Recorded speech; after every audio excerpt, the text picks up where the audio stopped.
it's Jeff with Arizona Homestead. In this video, let's find out.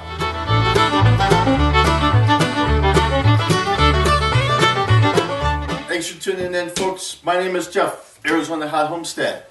And in today's video, I'm going to give you just a little bit of information about myself.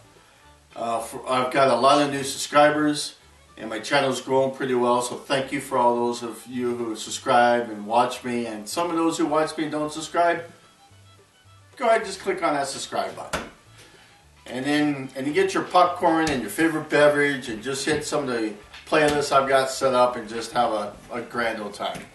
Anyhow, again, my name is Jeff. I live off grid. Basically what I've done is I've taken a raw piece of land in northern Arizona and I am building a place on it, an off-grid place. I am 2 miles from the nearest power line, and I got what, 6 miles of dirt road, and out of that 6 miles, 1 mile of it is not maintained. I have to do it myself or else it doesn't get maintained.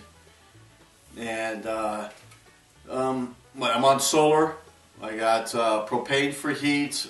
At some point I will have a wood stove. Rainwater, if it doesn't rain, I don't have water. So, and you can think Arizona's pretty much a dry state. Well, luckily I get about an average of 10 inches a year on rain. So, as long as I can capture it, and then I'll be alright. I can always make a phone call. There are some water delivery folks around here. And, oh, guess what? This is Concho. He's the dog. He's the homestead dog. Hi, Concho love. It's getting that time of the day. He needs to go for his walk, huh? In a moment. Just relax. In a moment. Just in a little bit. I promise. Hi. It's all about him. Where was I? I know. In a little bit. Quit smiling at me. No, I will take care of you later. Stop.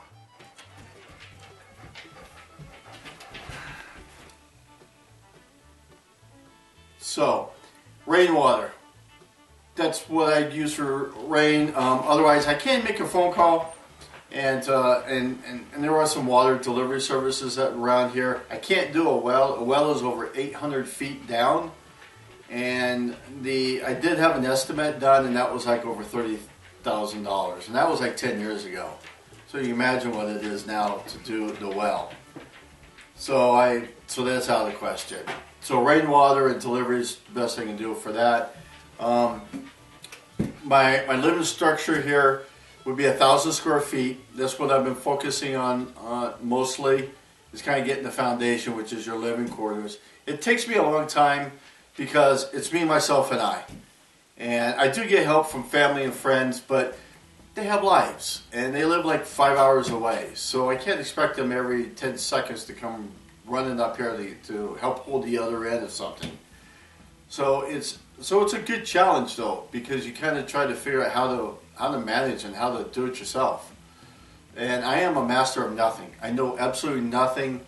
I'm an expert at nothing, and everything I'm doing it for the first time ever. So there's a lot of stuff I'll do, and then I might actually do it again later on because I figured out I got a better way, or else maybe it didn't work and I have to redo it.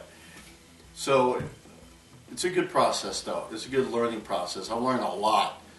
I do plan on having a full garden, chickens, don't know the breeds yet, but a good sized run. Rabbits, I love the idea of rabbits. I'm still on the fence on the rabbit idea, but I love the idea of the rabbits, good lean meat, and great source of protein.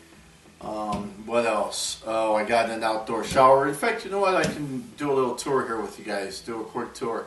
But basically, creating to where I'm self-sufficient, and I've been doing this right now 10 years as I'm posting this video, and I'm loving every minute of it. Haven't regretted a single cent of it. A single moment. Single cent? I guess a single cent. Single moment. So, but let me take you on a brief tour, show you a little bit of what I got. So we'll just start briefly on the inside. I'm doing tongue and groove on the ceiling. Got some lights. I'm going to put some full beams in here. We got to finish that wall. Got some wiring to do. This wall here, I got a tongue and groove. This wall over here. I got a mudroom in there I got to complete still. A light there. A light there. I got outlets up there because I'm going to put a shelf there. We're going to put a barn door, a sliding barn door right there. This here was a Graceland building, and basically I solidified this wall here, and I actually, or door here, and then I opened it up a little bit more, so it's actually a standard size. Once I frame it in, it'll be a standard size 36-inch opening. And then I'll put tongue and groove on this here as well. I still got more to do on this wall here. This here is my pantry slash laundry. We got some shelves that we'll be putting. I've got the shelves, I just took them out because I was doing some cleanup work. I'll put some more shelves on this side here. This is where the laundry and the sink is going to be. So a nice cubby hole for that.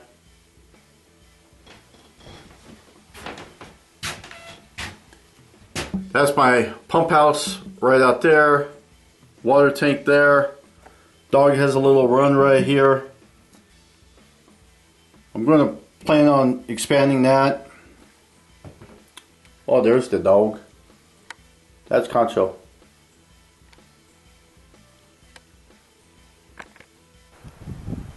So right now those are my solar panels, but we're going to really increase the size of that. Those are 6, each one of them is 265 watts, so you have over 1500 watts right there. Then they go into this building here. And in this building, we got my roll thread batteries. That one there is the one with the dead cell. So I used to have 8, now I'm just working off of these 4. I've got a Semlex inverter. My breaker box. This guy here, get this, that guy there is 10 years old. Imagine that. That is a cheap old charge controller. This is set up 24 volts, and I'll increase it. I'm getting what, 200 and some watts going in. I'm going to take this section here, and all this is going to change out. I'm going to have a couple of large inverters up there, you know, those all-in-ones, and lithium stacked up here. My generator, this is a running on propane, and so propane is 6,700 running watts. There's the propane tank. I've got it all set up. That's just a breaker, so I use that breaker as a switch. So when my batteries are running low or storms and all that, I can kick this guy on. And it's electronic, so I don't have to do a pull. I just press a button. So there's the mudroom. And then, because I'm off grid, my signal for cell phone is really bad, so I have to use a signal booster. And if it wasn't for that signal booster, man, I could not even watch videos. I couldn't upload videos to the internet, and I would have drop calls like crazy. But that thing makes a big difference. Here's just another view. There's my propane tank. That's 120 gallons. There's the, see how's the glare look, 5,000 gallon water tank. I treat with hydrogen peroxide, food grade, just like the state recommends, and I've done a video of water being tested out of there, and it's perfectly clean. And that's my pump house. Let's go inside the pump house. So I've got a 44 gallon pressure tank. I got my pump there. I got a filter there. And then all this other stuff, I have heat tape on there to keep it from freezing. It goes up through here, it goes around and then down in the ground into the to the building. The reason why it does this is just because I had this whole pump system I've replaced. It was a smaller tank and all that, and it came straight out of the ground and in, and I just didn't want to pull it out completely and replumb it all, so I just thought I'd go around instead. Besides, having this spigot here is kind of nice. Then I've got a couple of little kind of air vents, if you will, when needed. I've got valves on them. So there's one right there. And the main reason for that is the water pump has to be primed. So for any reason I have to do maintenance on it, fill it up with this, and then that way I can fill up that water pump. Same thing with that there. I can fill it from there, and it'll fill this all system up here. That way I can prime everything if I need to. And the air kind of goes up out of there, obviously. And then obviously I shut them off so water doesn't get out. And I can also treat too. If I need to drop a couple of drops of hydrogen peroxide in there, I can. But there's no need to. And then I got a breaker here for the power that comes in to run the pump here. So I just got a breaker. I'm going to put lighting in here, and I just haven't done it yet. Just keep in mind everything's under construction. But here's a little bit of what I've got.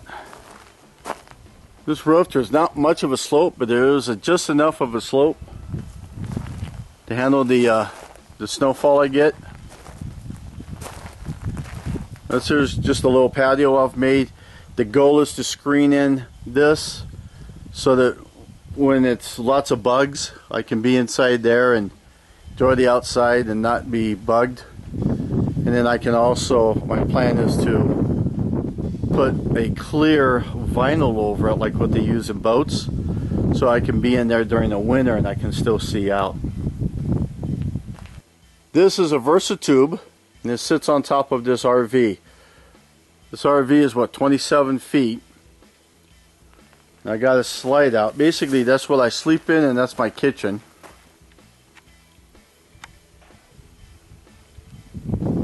And so it has a slight slope this way. So water coming off hits that gutter. Water comes off here, hits the gutter. And obviously goes through here. And then goes over here. And then I got my first flush.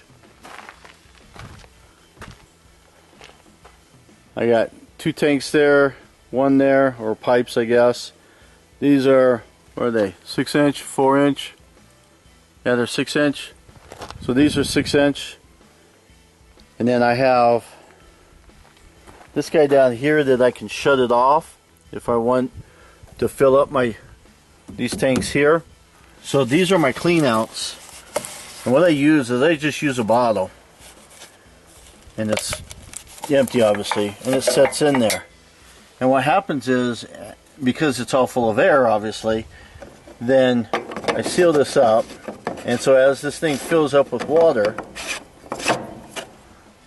it comes up and it will get stuck right in here. All 3 of them have that. And so it plugs it up. So the idea of the first flush is for all the sediment to get caught into this system here. And then the cleaner water goes through here. Now, it's not going to be perfect, but it makes it cleaner. And then I have 4 330-gallon totes. They're actually currently full because my main tank is also full. I have a 2-inch pipe that comes down and then basically just set up in a manifold so that all these tanks here, this here is the overflow, so they can equalize, and they can also equalize just with the standard water pressure. Every one of them's got an air vent. Air vents are done this way to help keep the insects from going up and down. I still treat the water with hydrogen peroxide from time to time. So once I open up the valves down in here, water fills up this pipe. Then down there, I break out a 120 volt pump, and I'll pump it basically through a a paper filter, and I've got a video on this too, but into a paper filter into my main tank, and with the main tank then I can fill it up that way. And I had that paper filter, which is just a above ground pool, one of those small little pool filters, and that there will that I modified to work, and that there will keep all this more dirt from getting in. And so far it all seems to be working. This is the outdoor bathhouse. I got doors I still got to put on. This was the original outhouse. That was our original structure. Roof kind of gave out. That's a compost bin. This barrel is full of sawdust for the compost toilet. But that compost bin there, I put everything in there, stirs it up, then I go and I put it into a pile over on the side. But in here, here's my Camplex heater. I've got a switch to help control the power for the water pump. I got a makeshift sink here. I just took this, drilled a hole in it, made that work. And it just goes right out there because it's only your bathing water. Propane to take care of that guy, my shower head. I had this shower head here, but the problem is the valve that I had on it was a brass valve, and during the winter some water was still in it and it split brass valve. Camplex sent me this hot water tank, and I did a review on this, and I love this. This is a nice one, and so right now I'm just using that. Here's the compost toilet, a bucket full of sawdust and a cup in there, some toilet paper, and let's do this, right? I got some lights in here. This is from a Harbor Freight kit, and I just used the switch that came with it. And for this one I got the switch over here, so that way if you're out here and it's a little dark and you don't want to poop in the dark, you got that place to hook your stuff. Shower curtain. This just keeps the dirt and stuff from getting into the vent. So there's the Harbor Freight panels. Goes in here where there's a battery, and those batteries there are dead. There's a Harbor Freight deal. That's all I'm using, is just a single battery. The water pump's in here.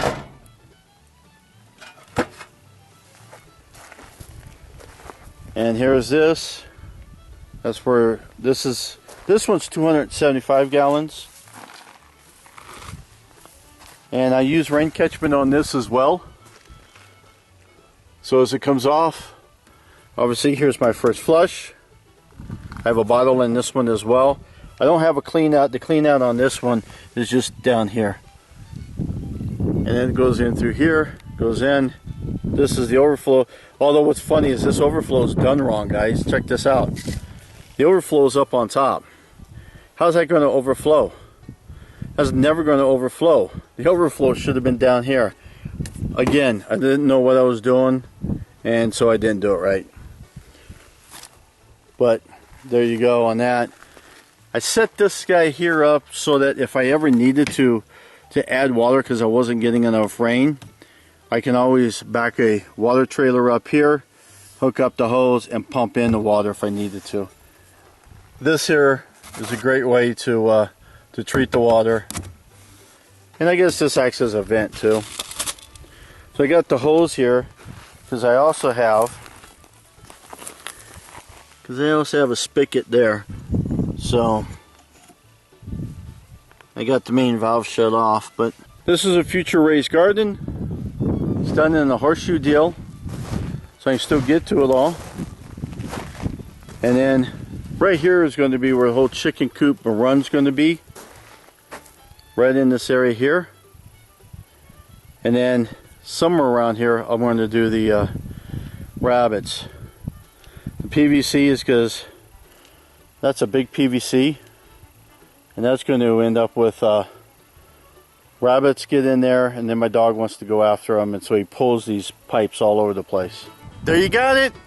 A little bit about me, and a lot about a tour of Arizona Hot Homestead. Make sure you like, subscribe, share, comment, and I'll see you next time. See you, bye, have fun.